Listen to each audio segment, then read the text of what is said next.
یہ 300 بجلی کا یونٹ فری دینے کا جو وعدہ لوگ کر رہے ہیں یہ سراسر جھوٹ پر مبنی ہے۔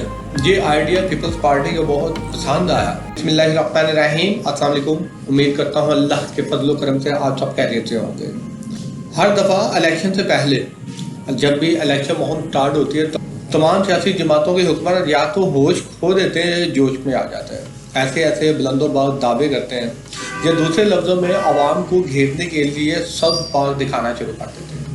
ہر دفعہ الیکشن مہم کے دوران سب باغ دکھائے جاتے ہیں، اور جب بھی کوئی سیاسی جماعت الیکشن جیت کر حکومت میں آتی ہے تو شاید وہ دعوے یا تو بھول جاتی ہے یا پھر وہ حقائق سے آشنا ہوتی ہے کہ ان کو کبھی بھی عملی جامہ نہیں پہنایا جا سکتا۔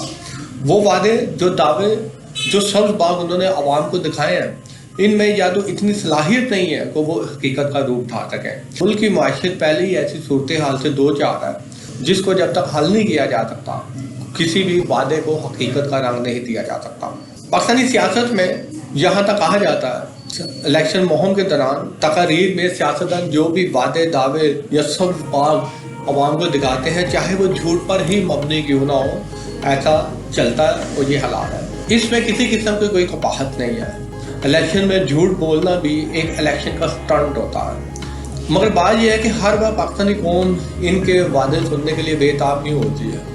ہر چیز کی ایک حد ہوتی ہے۔ 76 سال کے بعد بھی اگر پاکستانی قوم ایسے وعدوں کے جھانسے میں آتی ہے تو میرے خیال میں سیاستدانوں سے کہیں زیادہ حماقت ہماری ہوگی، اس قوم کی ہوگی۔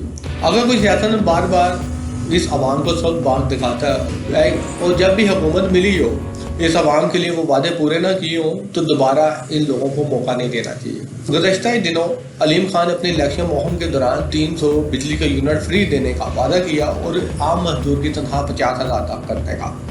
دونوں باتیں بڑی اچھی تھیں، مگر بات یہ ہے کہ ان سیاستدانوں کا یہ نئے خیالات آئیڈیاز کہاں سے آ جاتے ہیں۔ شاید اس کوشش میں عوام کو ایک نئی سمت دکھائی جائے، ایک نیا باغ دکھایا جائے، ایک نئی چیز عوام کے سامنے لانے کی کوشش کی جائے جسے بے حد پسند کیا جائے۔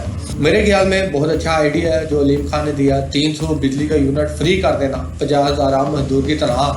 مگر یہ دیکھیں جو ملک 300 بجلی کے یونٹ فری اپنے شہریوں کو دے گا اور عام مزدور کی تنخواہ 50,000 یونٹ ہوگی تو اس کا مطلب یہ ہوا کہ اس ملک میں کرپشن بہت حد تک نچلی سطح پر چلی گئی ہے، ملک کے وسائل بروئے کار لا رہے ہیں اور قرضہ اتر چکا۔ یہ علیم خان کا یہ آئیڈیا پیپلز پارٹی کو بہت پسند آیا اور بلاول بھٹو زرداری بھی اپنی الیکشن مہم کے دوران 300 بجلی کا یونٹ فری کرنے کا وعدہ کر چکے ہیں۔ اگر ان سے یہ پوچھا جائے کہ 300 بجلی کا یونٹ حکومت میں آنے کے بعد آپ کیسے عوام کو دیں گے تو پھر جواب میں آپ کو یہ سننے کو مل سکتا ہے کہ بندہ خواب بھی نہ دیکھے۔ اب خواب دیکھنے میں کسی قسم کی کوئی قباحت نہیں ہے، خواب ہی کسی انسان کی زندگی کی جد و جہد کو یا انسان کی زندگی کو آگے بڑھانے کا ذریعہ ہوتا ہے، مگر یہ انسان کی نیت پر منحصر ہوتا ہے کہ وہ اپنے خوابوں کو اپنی محنت کے ذریعے کس طرح سے حقیقت کے روپ میں لا سکتا ہے۔ لیکن اب عوام کو بھی سمجھ جانا چاہیے کہ پچھلے 2 سال سے جس طرح سے بجلی کے بلوں میں اضافہ ہوا ہے، خاص طور پر گرمیوں کے مہینوں میں جس طرح سے عوام میں استعمال ہونے والی بجلی سے بھی کئی گنا زیادہ ٹیکس کی مد میں بل ادا کیے ہیں، وہ اس بات کی طرف اشارہ کرتے ہیں کہ ملک کی معیشت کو چلانے کے لیے بجلی کے بل میں دیے گئے عوام کے ٹیکس کا بہت بڑا ہاتھ ہے۔ اور یہ 300 بجلی کا یونٹ فری دینے کا جو وعدہ لوگ کر رہے ہیں یہ سراسر جھوٹ پر مبنی ہے، اور ایسا ہوتا ہوا ممکن تب تک نہیں دکھائی دیتا جب تک پاکستان کی معیشت مضبوط سے مضبوط تر نہیں ہوتی۔